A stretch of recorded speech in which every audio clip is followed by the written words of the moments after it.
अस्सलाम वालेकुम जी। मैं हूं आपका दोस्त ज़ीशान उमर। आज का जो हमारा टॉपिक है ये हम देखेंगे, ओवरव्यू देखेंगे एजुकेशनल पॉलिसीज़ के हवाले से 1947, 1959, 1970, 72, 79, 92, 98, 2009 एंड 2017 तमाम पॉलिसीज़ का ओवरव्यू देखेंगे और जौन से क्वेश्चन इंपॉर्टेंट हैं जो एग्ज़ाम के अंदर जो हैं वो रिपीट होते हैं उनको हम स्पेशली टारगेट करेंगे। और जो करिकुलम के अंदर है, जो एफएससी के एफए के करिकुलम के अंदर है, हम उसको टारगेट करेंगे। तो एक ही वीडियो के अंदर सबको देखेंगे, तो साथ जमे रहिए इंशाअल्लाह। ये एनफ रहेगा, लेकिन मैं इसके ऊपर सेपरेट वीडियोस भी मेरी आएंगी, तो उसके अंदर जो एक्स्ट्रा डिटेल और एक एक पॉइंट के ऊपर जो है हम डिस्कशन करेंगे। लेकिन आज मैं सिर्फ एक ओवरव्यू दे रहा हूँ इनके अंदर, ताकि आपके एक माइंड के अंदर ये माइंडसेट बन जाए, आपके माइंड के अंदर हो कि पॉलिसीज़ के अंदर क्या क्या जो मेजर चेंजें की गई एक पॉलिसी के बाद दूसरी पॉलिसी के अंदर, इनका तसलसल कैसे रहा, कौन सी कामयाबियां समेटी गई, फर्दर क्या टारगेट अगली पॉलिसी के अंदर सेट किए गए, कौन कौन था जिसको जो है ना बड़ा चाह था एजुकेशनल पॉलिसी देने के हवाले से।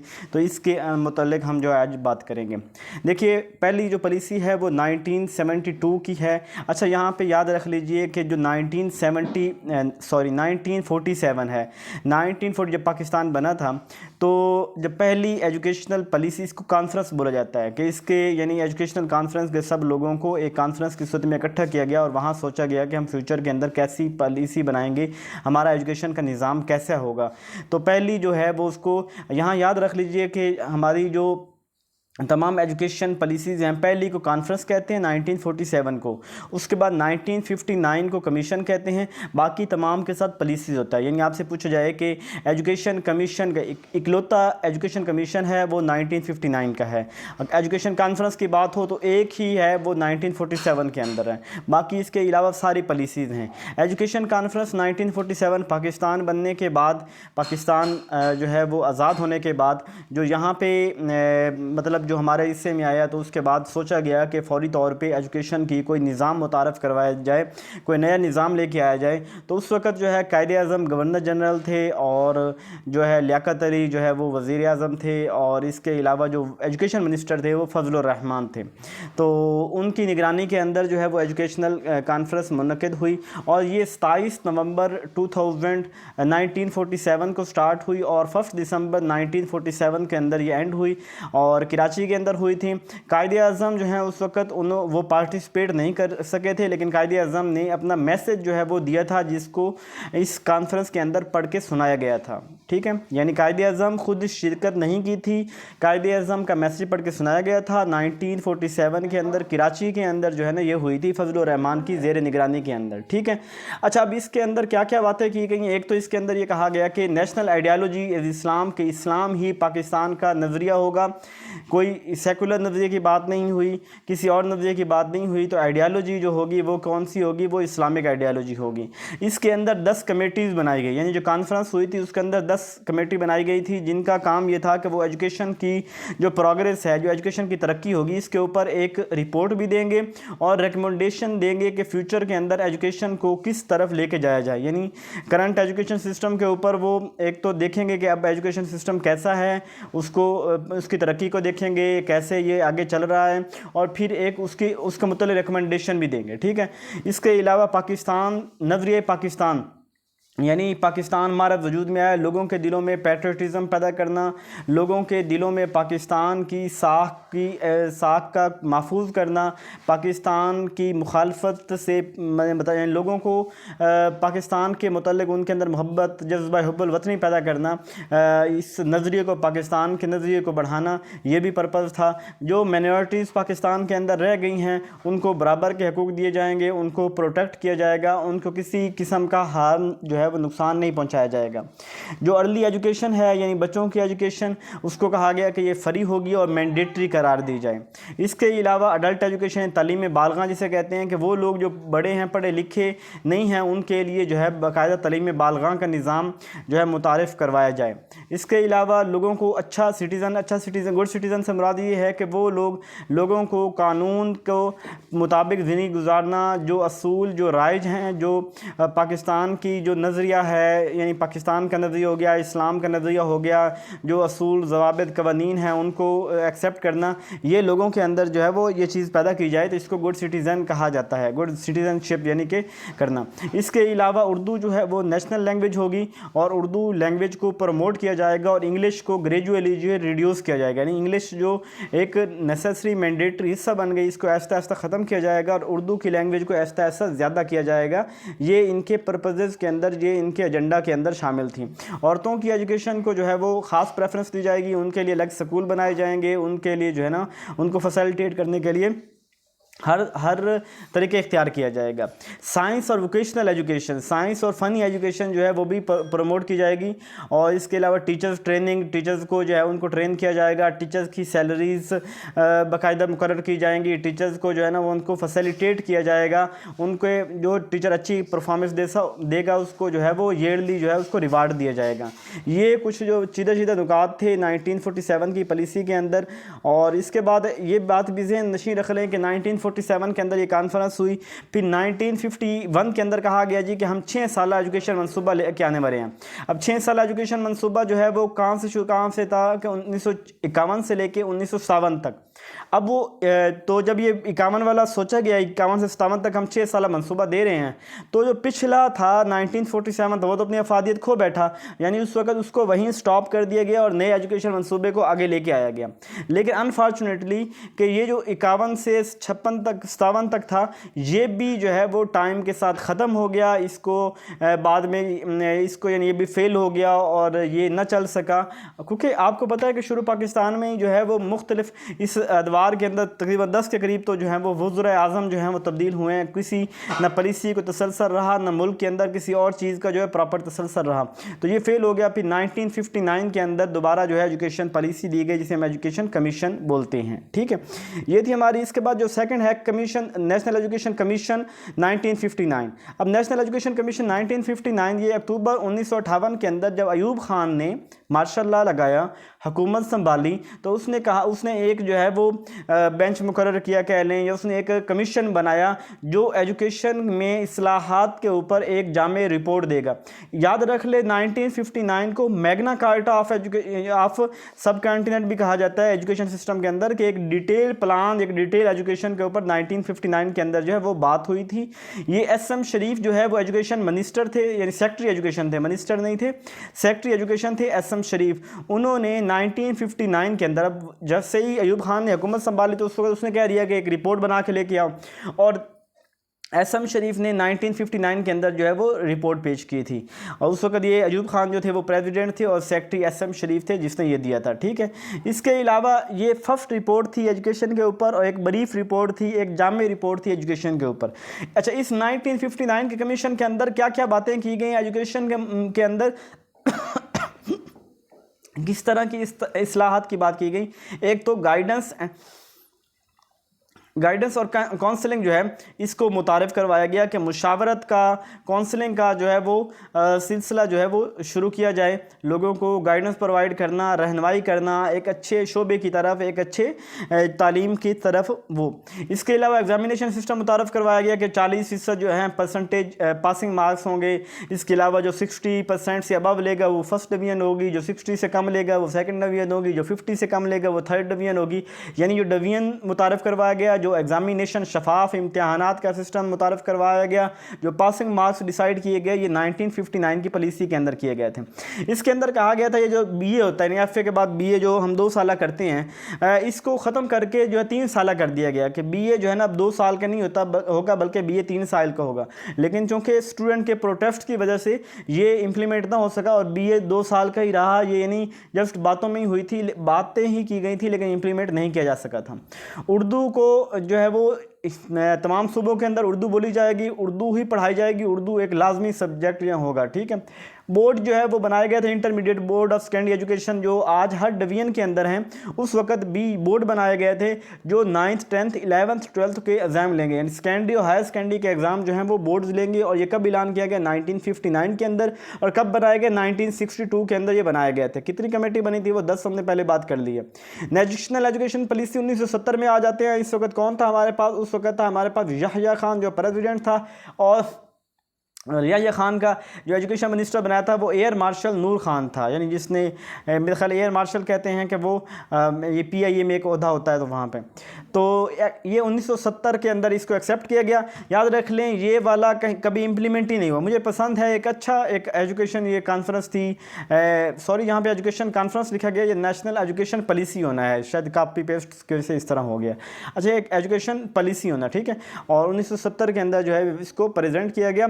इसके अंदर यही कहा गया कि जो अर्ली एजुकेशन है वो 1ली से 8वीं तक होगी और ये लाजमी होगी हर बच्चे के लिए। 1980 तक हर बच्चा 1ली से 8वीं तक तालीम ज़रूर हासिल करेगा। एजुकेशन जो सब्जेक्ट है हमारा, जो एजुकेशन सब्जेक्ट है, इसको मैंडेटरी कब, ये बहुत इंपॉर्टेंट सवाल है कि एजुकेशन के सब्जेक्ट को पहली दफ़ा कब जो है मुतारफ़ करवाया गया। तो इंटरमीडिएट लेवल पे पहली दफ़ा एजुकेशन के सब्जेक्ट को 1970 के अंदर जो है मुतारफ़ करवाया गया। याह्या खान के दौर के अंदर फील्ड मार्शल जो है एयर मार्शल कौन सा था, या नूर खान ने करवाया था, ठीक है। साइंस कॉलेज जो है वो हर डिस्ट्रिक्ट के अंदर होना चाहिए और साइंस स्कूल जो है वो हर तहसील के अंदर होना चाहिए। उर्दू जो है वो मतलब गवर्नमेंट की लैंग्वेज होनी चाहिए। स्टूडेंट यूनियन जो है प्रॉपर मेड बनाई जाए ताकि वो अपने हकूक़ की जद्दोजहद कर सकें, ठीक है। इसके अलावा आ जाते हैं नेशनल एजुकेशन पॉलिसी 1972, उस वक्त जुल्फ़िकार अली भुट्टो थे और जो है वो P ज़ादा जो है वो उस वक्त इसका एजुकेशन मिनिस्टर था, ठीक है। ये जुल्फ़िकार अली भुट्टो ने दी, ये बहुत जामिया पॉलिसी थी।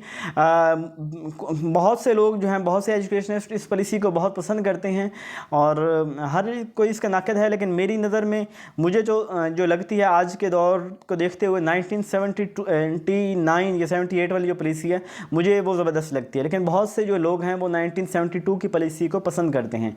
एक तो इसके अंदर जो काम किया गया था वो तमाम एजुकेशन इंस्टीट्यूट जो हैं उनको नेशनलाइज कर दिया गया था।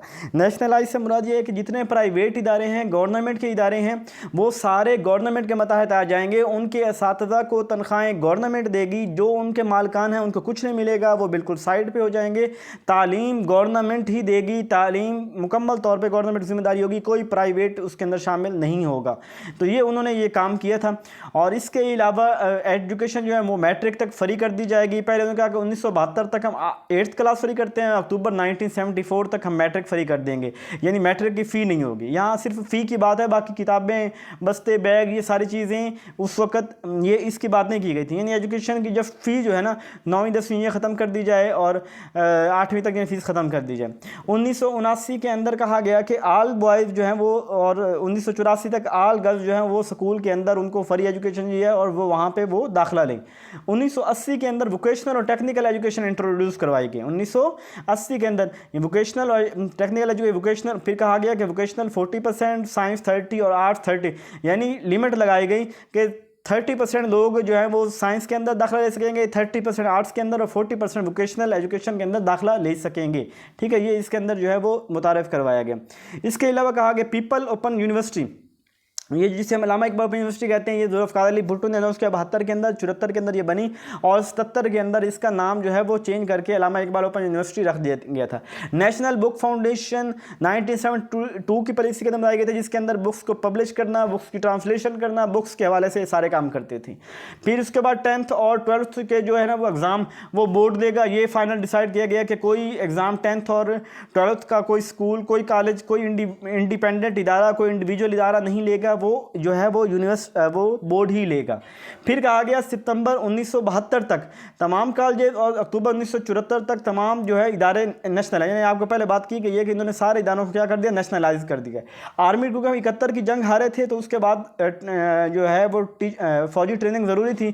खैर आज तक यही काम चल रहा है, तो आर्मी ट्रेनिंग जो है वो लाजमी करार दी गई कि हर जो है बच्चा, हर बॉय जो है वो कुछ टाइम की जो है आर्मी ट्रेनिंग लेगा, और ताकि कभी भी वो जंग में अगर इस तरह जाना पड़े तो हम जो है वो मेंटली तैयार हों।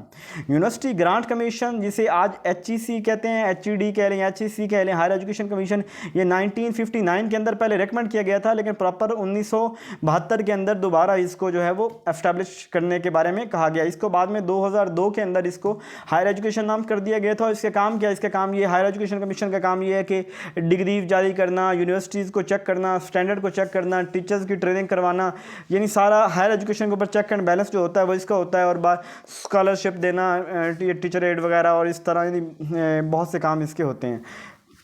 आर्टिकल्स और इस तरह के रिसर्चेस वगैरह के हवाले से भी ये करते हैं, प्रमोट करते हैं। इसके अलावा नए यूनिवर्सिटीज़ और बोर्ड्स वगैरह जो है 1972 की पॉलिसी के अंदर बनाए गए। और ये जो स्टूडेंट आज हाफ किराया देते हैं, उस दौर में 1972 के अंदर यानी कि कहा गया कि जो स्टूडेंट्स होंगे उनसे गाड़ियों पे किराया नहीं ली जाएगा, उनकी ट्रैवलिंग फ्री होगी। ये पहली दफ़ा किया गया। इसके बाद आ जाते हैं नेशनल एजुकेशन पॉलिसी 1978, ज़ियाउल हक ने दी। कंटेम्परेरी टू 1972 पॉलिसी थी। जो भी नया आता था वो अपनी नई एजुकेशन पॉलिसी लेके आता था। मोहम्मद खान होती इसका जो है वो एजुकेशन मिनिस्टर था। इसने क्या कहा कि education for all, education for EFA के कंसेप्ट दिया कि तमाम लोगों के लिए एजुकेशन। आज कहता है कि आज 47% जो है ना वो बच्चे आउट ऑफ स्कूल हैं, तो इनको 100% जो है वो स्कूल के अंदर दाखिल किया जाए। और इसके अलावा 1987 तक तमाम बॉयज़ और 1992 तक सब लड़कियां जो है वो एडमिशन लें स्कूल के अंदर। 5000 मसाजिद स्कूल अनाउंस किए गए। यानी चूँकि तालीम हर घर तक पहुँचानी थी, तो जो मसाजिद हैं, मसाजिद हर इलाके हर गाँव के अंदर होती हैं, तो मसाजिद के अंदर स्कूल बनाए गए जिनमें असातिज़ा को तनख्वाहें दी जाती और 5000 अनाउंस की गई। इसके अलावा मोहल्ला स्कूल, यानी बहुत सी लड़कियां जो दूर दराज इलाकों में नहीं जाती और तालीम हासिल करना चाहती हैं, तो उनके मोहल्ले के अंदर जो कोई पढ़ी लिखी औरत है वहाँ पे जो है तालीम का सिस्टम शुरू किया गया, तो ये मोहल्ला स्कूल। इसके अलावा 1000 के करीब वर्कशॉप स्कूल शुरू किए जाए। वर्कशॉप स्कूल कहते हैं कि जिसके अंदर जो बच्चे, गरीबों के बच्चे जो कहीं काम सीखने के लिए जाते हैं, जैसे कोई किसी वर्कशॉप पर चला गया, कोई कहीं चला गया, कोई काम करता है रोज़ी रोटी के लिए, तो सेकेंड टाइम उनके स्कूल खोले गया कि जो लोग वर्कशॉप से वापस आएंगे तो वो उनकी तालीम के लिए, तो वर्कशॉप स्कूल, 1000 स्कूल की बात की गई। स्पेशल चिल्ड्रन की बात हुई क्योंकि ये ज़ियाउल हक जो था इसकी एक बेटी माजूर थी, तो इसीलिए स्पेशल चिल्ड्रन के हवाले से इसने बहुत तवज्जो की और उसको फोकस किया। इसके अलावा मदारस का जो पहले मदारस से मुख्तलिफ इंडिविजुअल मुख्तलिफ इदारों के अंदर मदारस बने होते थे, अब प्रॉपर उनका एक बोर्ड बनाने की बात की गई ताकि मदारस के बच्चों को डिग्रीज भी मिलें, मदारस के बच्चों को जॉब्स मिलें, मदारस को जो प्रॉपर एक किसी निज़ाम के तहत होने चाहिए। इस्लामियात और पाक स्टडी जो है इसको मैंडेटरी किया गया है। याद रखें 19 कब इस्लामियात और पाक स्टडी के सब्जेक्ट को लाजमी करार दिया गया, 1972 के अंदर, 78 के अंदर। अब वो 1972 के अंदर प्राइवेट इदारे ख़त्म कर दिए गए थे। 1978 के अंदर प्राइवेट इदारों को दोबारा इजाज़त दे दी गई थी कि प्राइवेट इदारे जो हम बना सकते हैं। इसके अलावा जो यूनिफॉर्म लाजमी की गई, मैंडेटरी करार दी गई। ये जो कलर नहीं होता था वो बिरौन कलर, अब उसका मुझे भूल रहा है। आप ये देखते हैं आजकल वो उनकी जो मलेशिया क्या बोलते हैं, फजलुर रहमान साहिब की जो कारिंदे हैं, और उन्होंने जो ड्रेस पहना होता है तो उसी तरह की, यानी वो वर्दी थी बॉयज़ की, और जो फीमेल गर्ल्स वाली साइड पे जो ब्लू कमीज़ और वाइट शलवार और वाइट दुपट्टा, ये फीमेल साइड यानी वर्दी लाजमी करार दी गई थी। उर्दू को कहा गया कि अगले 15 सालों के अंदर उर्दू को लाजमी हर दफ्तर के अंदर इंप्लीमेंट किया जाए। इस्लामिक उसकी आइडियालॉजी थी, इस्लामिक सिस्टम को ये प्रमोट करते थे। इसके बाद आ जाते हैं 1992, चूँकि जब वैसे तो ये बेनज़ीर भुट्टो ने अपने 88 के अंदर बेनज़ीर भुट्टो आई, इलेक्शन जीती, तो बेनज़ीर भुट्टो ने उसी वक्त रिकमेंडेशन भेज दी कि नई एजुकेशन पॉलिसी जो है वो मुतारफ़ करवाई जाए, एजुकेशन पॉलिसी के ऊपर काम किया जाए। अच्छा, फिर उसके बाद 1992 के अंदर जो है वो नवाज शरीफ इलेक्शन जीत गया, तो नवाज शरीफ ने जो है वो कुछ एजुकेशन काम पहले भी हुआ पड़ा था, कुछ फिर उसने नया करके एजुकेशन पॉलिसी नवाज शरीफ ने दी। नवाज शरीफ ने 3 एजुकेशन पॉलिसी दी है, 1992, 1998 और 2017। ठीक है, फ़खर इमाम उस वक्त उसका एजुकेशन मिनिस्टर था। और लिटरेसी रेट उसने कहा गया जी कि अब उस वक्त 31%, 31% था, कहा गया कि लिटरेसी रेट को 70% किया जाएगा। प्राइमरी एजुकेशन मैंडेटरी होगी। 7000 मसाजिद स्कूल की बात की गई थी। पहली दफ़ा कंप्यूटर एजुकेशन, ये सवाल पूछ जाता है कि कंप्यूटर एजुकेशन कब लाजमी करार दी गई पहली दफ़ा, तो 72 के अंदर कंप्यूटर एजुकेशन को शामिल किया गया। और 7000 जो है वो मसाजिद स्कूल, यानी पहले कितनी बात की गई थी, 5000, यानी उसी के तसलसल को चलाते हुए 7000 जो है वो नवाज शरीफ के दौर के अंदर कहा गया। इसके अलावा नए पॉलिटिकल और नए टेक्नोलॉजी कॉलेज, नई यूनिवर्सिटी ने इनको मुतारफ़ करवाया गया। 143 बिलियन जो है कहा गया कि हमें अगले 10 साल तक जो है वो एजुकेशन के लिए 143 बिलियन की ज़रूरत है, और जिसमें से 36 बिलियन जो है वो प्राइवेट इदारे अरेंज करेंगे, बाकी हम गवर्नमेंट देगी। ट्रांसपेरेंट शफाफ इम्तिहान का निज़ाम शुरू किया गया है कि प्रॉपर एग्जाम होने, यानी आपको पता होना चाहिए 1992 की पॉलिसी के अंदर एक तो था प्राइमरी एजुकेशन बड़े फोकस थे, टीचर की ट्रेनिंग फोकस थी, और लिटरेसी रेट को बढ़ाना ये फोकस था। ठीक है, ये इतना ही काफ़ी है। नेशनल एजुकेशन पॉलिसी 1998 के अंदर आ जाते हैं। दोबारा नवाज शरीफ आया, अपनी ही एजुकेशन पॉलिसी को कहा कि उसको छोड़ो, नई एजुकेशन पॉलिसी लेके आते हैं। सैयद गौस अली शाह जो थे उस वक्त जो है वो एजुकेशन मिनिस्टर थे। इसके इसके अंदर जो कहा गया कि 6th से लेकर 12 क्लास तक जो है वो कुरान पाक की जो ट्रांसलेशन है वो सिलेबस के अंदर शामिल की जाए। मदारिस की जो डिग्री है एक तो इनको अपडेट किया जाए, मॉडर्नाइज किया जाए और इनकी डिग्री को एक्सेप्ट किया जाए। इसके अलावा जहाँ पहले 5000 स्कूल थे, मैंने कहा पहले 5000 किसने कहा था? ज़ियाउल हक ने। इसने फिर कितने कर दिए? 7000। फिर अभी इस पॉलिसी के अंदर ये क्या कहता है कि नवाज शरीफ 13,000 जो है वो मसाजिद स्कूल शुरू किए जाए, उसको एक्सपेंड कर दिया। पहले ज़ियाउल हक 5, फिर नवाज शरीफ कितने 7 और फिर नवाज शरीफ ने 13,000 कर दिया। ठीक है। इसके अलावा बेसिक एडल्ट एजुकेशन को फोकस किया गया, टीचर्स की ट्रेनिंग की बात हो गई और 2002 के अंदर कहा गया कि एडमिशन जो है ना हमारा 90% एडमिशन हो जाए स्कूलों के अंदर। ये आज तक बातें हो रही हैं लेकिन आज तक ये काम नहीं हो सका। 45,000 एलिमेंट्री स्कूल और 20,000 मसाजिद स्कूल, यानी उसमें से कहा गया 45,000 हम एलिमेंट्री स्कूल बनाएंगे यानी पहली से 8वीं क्लास तक, और उसके अंदर 20,000 जो है वो मसाजिद के अंदर बना लेंगे। 17 से 23 साल तक ये एजुकेशन जो एज है कहा गया कि 7% तक हो गया। आज भी हमारे पास जो है ना 7% नहीं है, आज भी नहीं है। कहा गया कि 7% तक लोग जो है वो हायर एजुकेशन में जाएं, जैसे यानी यूनिवर्सिटी के अंदर जाएं, और 4% GDP हम जो है एजुकेशन के ऊपर स्पेंड करेंगे। ठीक है। इसके अलावा जी अगली आ जाती है नेशनल एजुकेशन पॉलिसी 2009 की बात करते हैं। 2009 के अंदर यूसुफ रज़ा गिलानी मिनिस्टर था, प्राइम मिनिस्टर था, जरदारी प्रेसिडेंट था और मीर हज़ार खान बजरानी जो है वो उस वक्त जो है वो एजुकेशन मिनिस्टर थे। इन्होंने जो एजुकेशन पॉलिसी दी, इन्होंने भी एजुकेशन फॉर ऑल के तमाम लोगों को इक्वल एजुकेशनल अपॉर्चुनिटी मिलनी चाहिए, जो डिसेबल्ड हैं, जो हैंडीकैप्ड हैं, जो गरीब हैं, जो कल्चरली पुअर लोग हैं, मार्जिनलाइज्ड लोग हैं और जो अडल्ट हैं, इनको स्पेशली फैसिलिटेट किया जाए और इनकी एजुकेशन को आगे बढ़ाया जाए। इसके अलावा इस्लामिक एजुकेशन जो है वो पहले थी 6ठी से 12वीं, पहली क्लास से लेकर 12वीं क्लास तक इस्लामिक एजुकेशन जो है वो लाजमी सब्जेक्ट के तौर पे होगी पहली से 12वीं, और जो 9वीं 10 से 12वीं है एक इलेक्टिव यानी ऑप्शनल सब्जेक्ट। आपको पता होगा कि पहली से 12वीं क्लास तक अब यानी 9वीं 10वीं 11वीं 12वीं के अंदर ऑप्शनल सब्जेक्ट भी है इस्लामियात और उसके अलावा कंपलसरी सब्जेक्ट भी इस्लामियात है।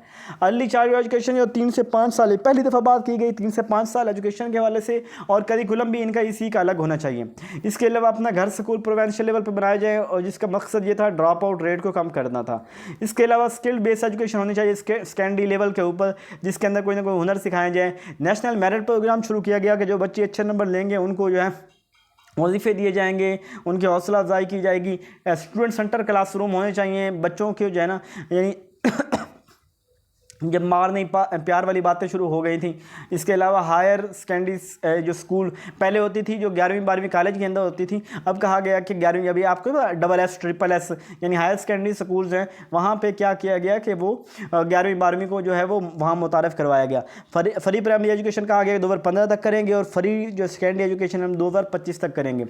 लिटरेसी रेट उस वक्त 49 था और कहा गया कि हम जो है इसको 86% जो है अपने 2015 तक करेंगे, लेकिन ये आज तक नहीं हुआ, आज भी 63 के ऊपर हम हैं। B.Ed जो है वो टीचर्स के लिए लाजमी करार दिया, के पहले होता था PTC और CT, अब कहा गया 2009 के अंदर कहा गया कि B.Ed किया जाए इंस्टेड के भी, तो PTC CT 2009 के अंदर ख़त्म हो गया था। इन्वायरमेंटल एजुकेशन और जो कंप्यूटर का एजुकेशन है ये करिकुलम के अंदर शामिल किया जाए। माहौल को बेहतर होना कंप्यूटर की दोनों ज़रूरी हैं। लाइब्रेरी को इम्प्रूव किया जाए, अपडेट किया जाए, जदीद तकाज़ों के मुताबिक पूरा किया जाए। आखिरी एजुकेशन पॉलिसी जो आई है वो 2017 के अंदर आई है। एक बात याद रख लें, जो इस वक्त करंट एजुकेशन पॉलिसी है वो 2009 है, 2017 वाली भी इंप्लीमेंट नहीं हो सकी, बस कागज़ों के अंदर ही है। तो 2017 के अंदर फिर नवाज शरीफ साहब ने 3 एजुकेशन पॉलिसी दी, बहुत शौक था इसको एजुकेशन पॉलिसी देने का। और मिस्टर इंजीनियर बलीगुर रहमान जो है उस वक्त जो आजकल गवर्नर पंजाब है, वो उस वक्त जो है वो एजुकेशन मिनिस्टर था, उसने ये पॉलिसी दी थी। यूपी यानी यूनिवर्सल प्राइमरी एजुकेशन यूपी किया करते थे गवर्नमेंट वाले स्कूल वाले, वो बात की गई। गाइडेंस और काउंसलिंग की बात की, यूनिटी फेथ डिसिप्लिन की बात की गई। कुरान पाक की हदीस की ट्रांसलेशन करा के सीरत तजुर्बा पढ़ाई जाए बच्चों को। दीनी मदारिस के करिकुलम को अपडेट किया जाए, उनको इक्वलेंट सर्टिफिकेट दी जाए, उनकी जॉब दी जाए, उनका कोटा मुख्तस किया जाए। Holistic development in physically morally हर कॉग्निटिवली हर तरह की जो फिजिकल डेवलपमेंट बच्चों की होनी चाहिए। इसके अलावा जो लिटरेसी रेट था वो 75% कहा गया था 2020 तक, और 2025 तक 86% की बात की गई थी।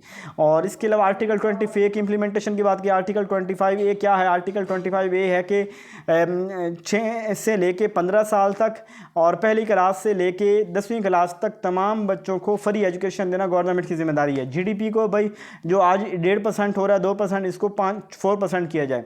5% एजुकेशन बजट जो है वो स्पेशल चिल्ड्रन के लिए जो मुख्तस किया जाएगा। 10,000 PhD बंदे हमने पैदा करने अगले 10 सालों के अंदर। जेंडर इक्वलिटी की बात होगी कि दोनों को इक्वल मौके मिलने चाहिए। ये कुछ बातें थी और इनको आप 1 से 2 दफ़ा जो है वो सुन लें या 1 से 2 दफ़ा आप इसको रीड कर लें तो आपके जो कम से कम माइंड के अंदर बैठ जाएंगी कि किस पॉलिसी के अंदर कौन सी जो है नुमाया बात है। मज़ीद हर जो ये पॉइंट है, हर पॉलिसी है, इसके ऊपर जो है डिटेल से वीडियो बनाऊंगा ताकि उसके अंदर फिर एक एक पॉइंट को समझाऊंगा कि सिनेरियो चला कैसे, एंड कैसे हुआ। अभी जस्ट आप पॉइंट अपने जहन के अंदर रख लें। अपना ख्याल रखिएगा। जज़ाकल्लाह खैर।